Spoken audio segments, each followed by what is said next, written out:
بسم اللہ الرحمن الرحیم الحمد للہ رب العالمین والصلاة والسلام علی سید المرسلین وعلی آلہ واصحابہ اجمعین اما بعد فاعوذ باللہ من الشیطان الرجیم بسم اللہ الرحمن الرحیم وآیۃ لہم اللیل نسلخ منه النهار فإذا هم مظلمون والشمس تجري لمستقر لها ذلك تقدير العزيز العليم والقمر قدرناه منازل حتى عاد كالعرجون القديم لا الشمس ينبغي لها أن تدرك القمر ولا الليل سابق النهار وكل في فلك يسبحون صدق الله مولانا العظيم وآیۃ لہم، لوگوں کے لیے ایک بہت بڑی نشانی رات ہے۔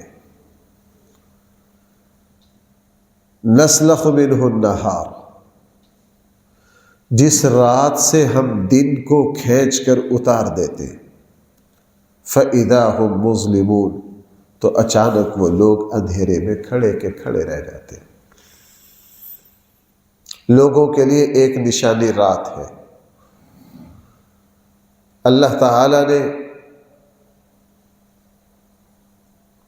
اس رات میں اندھیرا،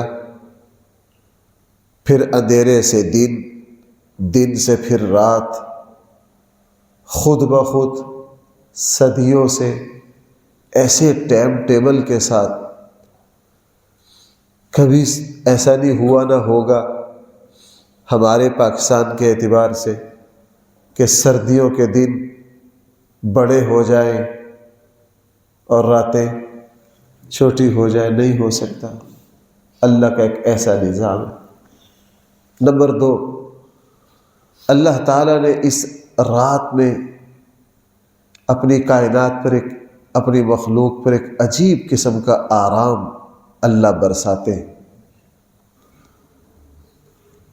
انسان رات کو سوتا ہے، دن کا سونا جتنا چاہے کر لے، رات کے سونے میں اللہ نے عظیم برکت رکھی۔ دن کا سونا صحت کو گراتا ہے، چہرے کو بہت زیادہ متاثر کرتا ہے۔ نئی نسل پر جو بڑھاپا دنوں میں آ رہا ہے، 40 سال کے بوڑھے لگتے ہیں،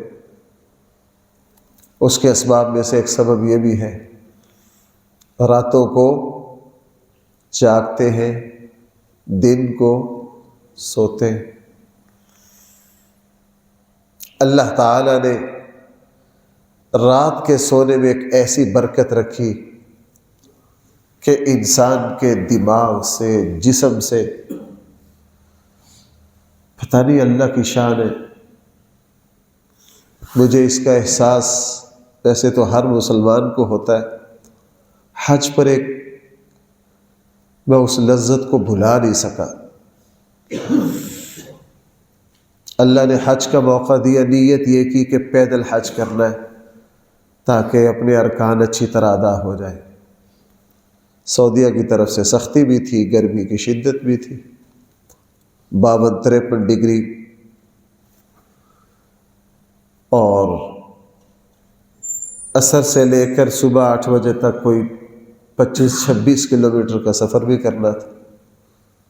بہرحال سارا میدان عرفہ کا سفر کیا، پھر وہاں سے 11-12 کلومیٹر مزدلفہ پہنچے، اور پیدل چلنے کی برکت سے بالکل وہی جگہ مل گئی جہاں ہمارے آقا کریم صلی اللہ علیہ وسلم نے رات گزاری تھی۔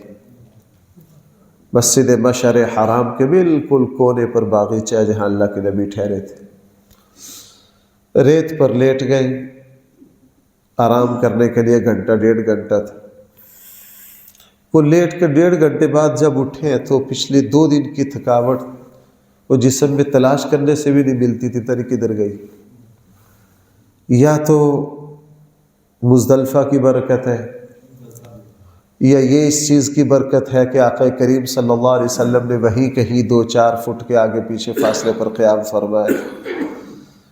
اب میں سوچتا ہوں کہ جسم کی گہرائیوں سے یہ جو تھکاوٹ نکلتی ہے، دنیا کی کوئی دوائی نہیں نکال سکتی۔ مجھے رات ایک ہمارے دوست سے ان کی اہلیہ فوت ہوگی، میں وہیں رات لیٹ ہو گیا، 2 بجے آیا تو خطرہ تھا کہ یار اب تو فجر سے پہلے اٹھ کر مطالعہ نہیں کیا جائے گا۔ وہ جو گھنٹہ ایک سوئے، اللہ تعالیٰ نے جسم کو تازہ کر دیا۔ اللہ 2 راتیں کسی کو سونے نہ دے، اس کی قوتیں کدھر جائیں؟ کیوں بھائی؟ یہ انسان ڈولے کھاتا پھرے، ٹھوکریں کھاتا پھرے۔ میں بعض دفعہ سوچتا ہوں رات کی نعمت کا اس بندے سے پوچھئے جس کو ساری رات نیند نہ آئے، یا اللہ نہ کرے جس پر کوئی تکلیف آ جائے، اللہ نہ کرے، اللہ ہم سب کی حفاظت فرمائے۔ جس کو رات کو کوئی بے چینی ہو جائے، یا جس کو رات اپنے کسی عزیز کی میت پر گزارنی پڑے، اس سے پوچھو کہ رات ہے کہ پہاڑ ہے۔ لیکن اللہ کی شان ہے۔ بھائیوں میں آپ سے کیا بات عرض کروں، میرے اور آپ کے دائیں بائیں اللہ کی ایسی عجیب، نفیس، اعلیٰ، عمدہ نعمتیں، ان کی طرف ہماری توجہ نہیں جاتی، حالانکہ وہ اللہ کے فضل کا شاہکار ہے، وہ اللہ کے فضل کا شاہکار ہے۔ آیۃ لہم اللیل، اور ہم نے لوگوں کے لیے ایک نشانی رات بنائی، نسلخ منہ النہار، جس کے اوپر سے کھینچ کے ہم دن کو اتار دیتے، فَإِذَا هُمْ مُظْلِمُونَ، تو لوگ اندھیرے میں کھڑے کے کھڑے رہ جاتے۔ آپ نے دیکھا مغرب کا وقت ہوتا ہے، منٹوں میں اندھیرا یوں چھاتا ہے، اور ابھی آپ فجر میں گھر سے نکلی ہے، یوں لگتا ہے جیسے کبھی روشنی ہو رہی نہیں، ابھی درس سے باہر نکلے گئے، اللہ تو نے ایسی لائٹ جلائی ہے روشنی کے۔ اللہ اتنے بڑے نظام کو روشن کرنا اور اتنے بڑے نظام کو دوبارہ اندھیرے میں لانا، یہ انسانوں کے بس کا کام نہیں۔ والشمس، اللہ کی نشانیوں میں سے ایک سورج بھی ہے۔ اللہ کی کیسی طاقت ہے، اس میں کتنا جلال ہے۔ پرانے لوگ یہی سمجھتے تھے کہ سورج صرف روشنی کے لیے، جیسے جیسے سائنسی ترقیات بڑھی پتہ چلا کہ نہ، روشنی بھی اس کا مقصد ہے، لیکن ساتھ ساتھ یہ جو اللہ کا نظام ہے، فصلوں کو پکانا، ان میں کلر پیدا کرنا، انسان، جاندار، حیوانات، ان کے پٹھوں کو مضبوط رکھنا، ان کو طاقت دینا۔ آپ ذرا کسی ڈاکٹر سے پوچھئے کہ سورج کی شعاؤں سے کون کون سی طاقت والی دوائیں بنتی جو انسانی پٹھوں کے کام آتی۔ اور یہ ہمارا سولر کا نظام دیکھ لیجیے کہ اچھا، اس کی روشنی میں ایسی توانائی، ایسی طاقت ہے، اور اب یہ سلسلہ چل پڑا ہے سولر والا، پتہ نہیں آگے اس میں کیسی کیسی چیزیں نکلیں گی۔ پتہ چلے گا کہ اس کی شعاع میں فلاں طاقت بھی ہے، فلاں بھی ہے، فلاں بھی ہے، اور اللہ کے ایسے وسیع خزانے کہ کبھی ختم ہونے پر نہیں آتے۔ ایسا نہیں کہ اللہ کے سورج کو واپٹا والوں نے اس دفعہ بل زیادہ بھیج دیا کہ جی سورج زیادہ گرج گیا ہے، نہیں، خدا کا۔ دیکھو میری ایک بات سنو، میرے اور آپ کے پاس جو کچھ ہے وہ ذاتی نہیں ہے، کسبی ہے۔ بھائی کیا ہے؟ کسبی ہے۔ میں اور آپ، ہمیں 48 گھنٹے پانی نہ ملے کیا ہوگا؟ ہمیں دوسری چیزوں کے ذریعے، اور میرے اللہ کی تمام طاقتیں وہ کسبی نہیں ہے، وہ ذاتی۔ بھائی وہ کیا ہے؟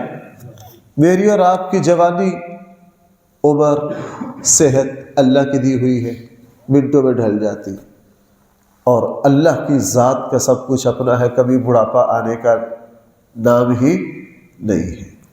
فرمایا اللہ کی نشانیوں میں سے ایک سورج، تجری لمستقر لہا، جو چل رہا ہے اپنے ٹھہرنے کی جگہ کی طرف۔ جب تک اللہ تعالیٰ کی طرف سے اس کو حکم ہے یہ اپنی سفر کر رہا ہے، 24 گھنٹے کا سفر، 365 دنوں کا سفر اللہ تعالیٰ کی طرف سے اس کا طے۔ اور رسول اللہ صلی اللہ علیہ وسلم نے ارشاد فرمایا، سورج چلتا ہے، ہر روز اللہ کی بارگاہ میں سجدہ کرتا ہے اور اللہ تعالیٰ سے چلنے کی اجازت مانگتا ہے، اللہ تعالیٰ کی طرف سے اجازت دے دی جاتی۔ ایک دن آئے گا سورج اللہ کو سجدہ کرے گا، اللہ اس کے سجدے کو قبول نہیں کرے گے، اللہ اس کے سجدے کو قبول نہیں کریں گے۔ صحیح حدیث ہے، صحیح بخاری میں، اس کے سجدے کو قبول نہیں کریں گے۔ یہ چلنے کی اجازت مانگے گا، اللہ کہیں گے اجازت نہیں ہے، واپس جاؤ۔ سورج جب واپس آئے گا تو اس دن مشرق سے نکلنے کی بجائے کدھر سے نکلے گا؟ مغرب سے نکلے گا۔ بھائی سورج تو ہر وقت کہیں نہ کہیں حرکت کر رہا ہے، اللہ کو کب سجدہ کرتا ہے؟ ابھی یہاں سورج ابھی واضح نہیں ہوا اور ہندوستان کے پچھلے علاقوں میں تو اس وقت چمک رہا ہے۔ ہندوستان کے پرلے علاقوں میں اس وقت تو سورج کیا کر رہا ہے؟ بلکہ اب جو وقت ہے تو ہندوستان کے درمیان میں آ گیا اور تھوڑی دیر میں اس نے ہندوستان کے یہ قریب کے علاقوں میں پہنچ جانا۔ ہر وقت یہ کہیں نہ کہیں چمک رہا، سجدہ کب کرتا ہے؟ قرآن کریم کی دوسری آیات سے بھی پتہ چلتا ہے کہ یہ جو کائنات کا اللہ کی اطاعت اور اللہ کے حکم کی تعمیل میں لگا رہنا ہے، اسی کو سجدہ کہا گیا۔ بھائی اسی کو کیا کہا گیا؟ جو قرآن نے فرمایا نا، کائنات میں کوئی چیز ایسی نہیں ہے جو اللہ کو سجدہ نہ کر رہی ہو۔ بندہ کہتا ہے یار ہر چیز کا سجدہ ہمیں تو صرف انسانوں کا نظر آ رہا ہے۔ یہ اطاعت، یہ بندگی، یہ اللہ کے سامنے غلامانہ حیثیت، بھائی اللہ کے سامنے کیا؟ نوکروں والی حیثیت، اللہ کی اطاعت اور فرما برداری، اسی کو ساری مخلوق کی طرف سے اللہ کی بارگاہ میں کیا کہا گیا؟ اسی لیے ہائے ہائے کہنے والوں نے کیا خوبصورت بات کہی کہ اللہ نے سجدہ سب کو دیا ہے، لیکن جس شان کا سجدہ اللہ نے انسان کو دیا ہے کسی کو نہیں دیا۔ کائنات کی ہر چیز اللہ کے سامنے سجدہ ریز ہے، لیکن جس خوبصورتی، جمال، کمال بندگی اللہ نے کس کو عطا کی ہے؟ انسان کو۔ یہی سجدہ نہ کرے اس کی بدبختی، یہی سجدہ نہ کرے اس کی بدبختی۔ میں یوں کہہ سکتا ہوں کہ حضرت جبرائیل کو بھی اس انداز کا سجدہ نہیں ملا جس انداز کا سجدہ میں بعض دفعہ سچی بات یہ ہے کہ کیفیت آتی ہے دل پر کہ یار اب حضرت جبرائیل اللہ کے غفور الرحیم ہونے کو سمجھ سکتے ہیں؟ نہیں، گناہ ہی نہیں کرتے۔ بھائی حضرت جبرائیل کا کیا ہے؟ گناہ نہیں ہے۔ فرشتے تو معصوم ہے نا، لا یعصون اللہ ما امرہم ویفعلون ما یؤمرون۔ قرآن کہہ رہا ہے فرشتے اللہ کی نافرمانی کرن، جس نے نافرمانی ہی نہیں کی اس کو کیسے پتہ چلے گا اللہ غفور الرحیم ہے؟ اللہ کے غفور الرحیم ہونے کا جو مزہ ہمیں آتا ہے فرشتے کو آ ہی نہیں سکتا۔ ہم بشر غلطی کرتے ہیں، غلطی کر کے اللہ کی طرف پلٹتے ہیں، اللہ سے معافی مانگتے ہیں، اور بعض مرتبہ محسوس ہوتا ہے کہ میرے اللہ نے معافی کا دروازہ کھول دیا۔ تو اللہ تعالیٰ نے کائنات کی ہر چیز سجدہ کرتی، لیکن جس انداز اور شان کا سجدہ اللہ نے انسان کو دیا ہے کسی اور مخلوق کو نہیں دیا۔ باقی مخلوق کا اللہ کی اطاعت میں لگا رہنا ہی اللہ کو کیا ہے؟ سجدہ ہے۔ اسی کو فرمایا گیا کہ سورج بھی کیا کرتا ہے؟ ذالک تقدیر، سورج کا یہ اندازہ، اس نے 24 گھنٹوں میں اپنا کہاں کا سفر کرنا ہے، 365 دن میں کس طرح سفر کرنا ہے، ذالک تقدیر العزیز العلیم، یہ اندازہ اس ذات کی طرف سے ہے جو بہت زبردست ہے، العلیم جس کا علم بھی کیا ہے؟ کامل ہے۔ بھائی غور کرو، جہاں بھی اللہ کے صفاتی نام آتے ہیں نا ویسے نہیں آ جاتے، پیچھے کے مضمون سے کیا ہوتا ہے؟ اس پوری کائنات کی اللہ نے حرکتیں رکھی ہیں کہ نہیں؟ بھئی ایسا ہی آپ فلکیات میں سائنس کے اس میں پڑھتے ہیں، ہر چیز یہاں سیارے ستارے حرکت پر ہیں کہ نہیں؟ یہ اتنی بڑی بلاؤں کو حرکت میں کس نے رکھا ہے؟ اس کے لیے طاقت چاہیے، اور ایسی طاقت جس کے پاس ہو اسی کو العزیز کہتے ہیں۔ العزیز کا کیا معنی؟ طاقتور، زبردست، صاحب اقتدار، صاحب حکومت۔ یہ رات میری مانے گی؟ یہ دن آپ کی مان لے گا؟ یہ سورج چاند ستارے ہماری سنیں گے؟ نہیں۔ اس پورے نظام کو ایک حرکت میں چلانا، آپ کبھی فلکیاتی وہ چیزیں پڑھو اور آج کل کے زمانے کی سیاروں کی ویڈیو دیکھو، اے میرے اللہ، ہر چیز ایک عجیب سسٹم کے تحت حرکت کر رہی ہے۔ ان چیزوں کو حرکت دینے کے لیے کیا چاہیے؟ طاقت چاہیے۔ العزیز، حرکت دینی طاقت ہو تو صحیح، لیکن اس طاقت کو استعمال کس طرح کرنا ہے؟ اس کے لیے کامل علم چاہیے۔ العلیم، اس کا علم بھی کیا ہے؟ ہمارے یہاں صدر اور وزیر اعظم یا آرمی چیف کسی کو ساری طاقت دے دو، دیکھو کیا چاند چڑھاتے ہیں۔ اور ہمارے ملک میں ایک وقت میں 40 چاند چڑھتے رہتے ہیں کہ نہیں؟ کس طرح چڑھتے ہیں؟ قانون کی طاقت آ گئی بھائی، کیا آ گئی؟ قانون کی طاقت آ گئی، اس کے پیچھے صحیح علم نہیں ہے۔ اس طاقت کو چلانا ہوتا ہے، ادھر کو چلا دیتے ہیں، ادھر کو۔ اللہ کی شان پورے قرآن میں آپ جہاں بھی اللہ کی صفت آئے وہ اس طرح پیوست ہوتی ہے پیچھے والی صفات۔ ایک جگہ بھی قرآن میں، ایک جگہ بھی اللہ کا کوئی صفاتی نام ایسا نہیں ہے جو پیچھے کے مضمون سے 100% مربوط نہ ہو۔ پاروں کے پاروں پر غور کر کے دیکھا گیا، جہاں بھی آتا غور کرتے، کہیں پھنستے وہ سمجھ نہیں ہوتی، تھوڑا غور کرتے ہیں، تفاسیر کا مطالعہ کرتے ہیں، ہائے ہائے، اس کے بعد سمجھ آتی ہے، واہ میرے اللہ، یہ تو واقعتاً آپ کا کلام ہے۔ یہ صفت پیچھے والے مضمون سے اتنی زبردست مطابقت رکھتی، ویسے نہیں ہر چیز کو جوڑ دیا گیا۔ یہاں فرمایا ذالک تقدیر، یہ سارے اندازے اس ذات کی طرف سے ہیں، العزیز، بھائی جو کیا ہے؟ بہت صاحب اقتدار، صاحب حکومت، بہت العلیم، اس کا علم بھی کامل۔ والقمر قدرناہ منازل، اور ہم نے چاند اس کی بھی منزلیں طے کر دی، حتی عاد کالعرجون القدیم، یہاں تک کہ پرانی خشک شدہ کھجور کی چھڑی کی طرف لوٹ آتا۔ یکم کو یا 2 کو چاند نظر آئے نا، تو آپ نے دیکھا وہ جیسے کھجور کی پرانی چھڑی ہو نا، جس کے پتے اتر گئے ہو اور وہ تھوڑی سی ٹیڑھی ہو گئی ہو، تو چاند ہی نظر آ رہا ہوتا ہے کہ نہیں؟ اور جب مہینے کی 28 26 بالکل آخر میں آتا ہے اور چاند جلدی آتا ہی نہیں، رات 12 اور رات کے آخری حصے میں تھوڑی سی جھلک نظر آتی ہے، چونکہ اب اس نے غائب ہو جانا ہے 2 دن کے بعد دوبارہ۔ سپر مون سے بہت قریب سی زمین دیکھ کر بڑی دیر کے بعد آیا یہ۔ ہاں بہت بڑا نظر آ رہا جی۔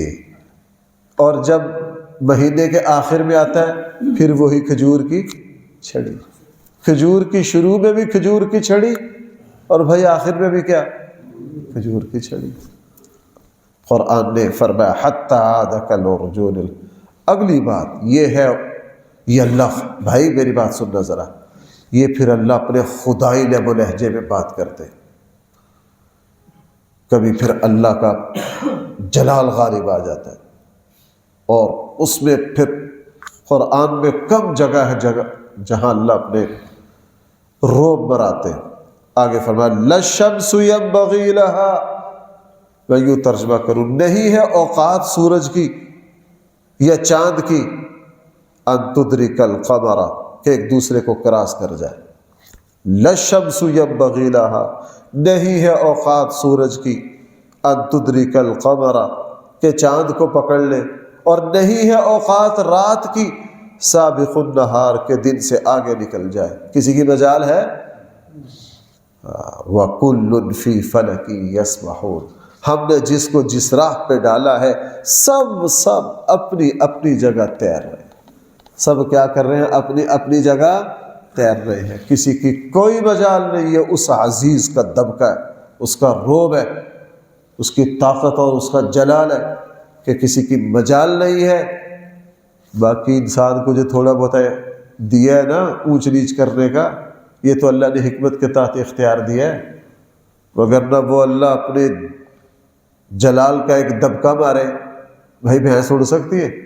اسے کہا تیری ایسی تیسی تو اڑ کے دکھا۔ کیوں بھائی؟ بکری اڑ کے ہوائی جہاز کو پکڑ سکتی ہے؟ نہ، ہر چیز کو کہا جس کو جہاں رکھا وہی رہنا۔ انسان کو تھوڑا سا اختیارات دے دیا، چونکہ اس کی آزمائش تھی۔ اس کی کیا تھی؟ آزمائش تھی۔ اور کچھ چیزوں میں کہا کہ جناب اگر تو چودھری بنتا ہے نا تو ذرا اپنے ماں باپ تبدیل کر، اپنی اولاد تبدیل کر، اپنی عمر کو ذرا 50 سال سے لے جا، ہاں 200 سال میں تیرا لگ پتہ جائے۔ وہی انسان کر سکتا ہے؟ یہی بات یہاں، صرف یہ چاند اور سورج کو نہیں کہا، یہ دن اور رات کو نہیں کہا، فرمایا ہم نے جس چیز کو جہاں رکھا ہے اس کی مجال نہیں کہ یہ وہاں سے کیا کر جائے، حرکت کر جائے۔ اللہ تعالیٰ مجھے اور آپ کو صحیح سمجھ عطا فرمائے۔ الحمدللہ رب العالمین، والصلاة والسلام على سید المرسلین وعلى آلہ واصحابہ اجمعین۔ ربنا آتنا فی الدنیا حسنہ وفی الآخرۃ حسنہ وقنا عذاب النار۔ بھائی ہمارے جمعہ کے نمازی بھی ہیں، میرے دوست بھی ہیں، ابن فاروق صاحب، ان کی اہلیہ کا انتقال ہو گیا، ان کے لیے دعا کر دیجیے، اللہ تعالیٰ ان کو شفائے کاملہ، اللہ تعالیٰ ان کی کامل مغفرت فرمائے، اور خود بھی بیچارے کئی طرح کی تکلیفوں میں مبتلا ہیں، اللہ تعالیٰ ان کو شفائے کاملہ عاجلہ مستمرہ عطا فرمائے اور ان کی اہلیہ کی کامل مغفرت فرمائے۔ اے اللہ ہم سب کو شفا عطا فرما، ہم سب کے بیماروں کو شفا عطا فرما۔ اے اللہ جتنی ہماری زندگی ہے، اے اللہ خیر، عافیت، آسانی، سہولت کے ساتھ گزار دیجیے۔ اے اللہ ہم نہ زبان سے بڑا بول نکالتے، نہ بڑی بڑی باتوں کی آپ سے ڈیمانڈ کرتے ہیں۔ اے اللہ بس ہمیں سکون عطا فرما، ہمیں عزت عطا فرما، ہمیں صحت عطا فرما، ہمیں خیر و عافیت عطا فرما۔ اے اللہ بس ہمارے میلانوں کو اپنی طرف کر لیجئے، ہمارے میلانوں کو اپنی طرف کر لیجئے۔ موت تک ہمارے لیے اے اللہ قدم قدم پر آسانیاں، سہولتیں، برکتیں، عزت والا معاملہ فرما۔ جو اے اللہ ہمارے اعزاء و اقارب میں سے چلے گئے ہیں، اللہ ان سب کی مغفرت کر دیجیے۔ اے اللہ یہ موت و حیات زندگی کی ایک بہت خوفناک آزمائش، ہم تیرے بندے ہیں، آپ ہمیں ہم سے زیادہ جانتے۔ اے اللہ اے اللہ یہ آزمائشیں آنی تو ہر کسی پر ہیں، لیکن اے اللہ ہمیں عافیت کے ساتھ ان آزمائشوں سے گزار دے۔ اے اللہ ہمیں عافیت کے ساتھ ان آزمائشوں سے گزار دے۔ اے اللہ ہمیں عافیت کے ساتھ ان آزمائشوں سے گزار دے۔ مولا کریم ہماری دعاؤں کو قبول فرما لیجیے۔ صلی اللہ تعالی علی خیر خلق سیدنا و مولانا محمد وآلہ واصحابہ اجمعین برحمتہ۔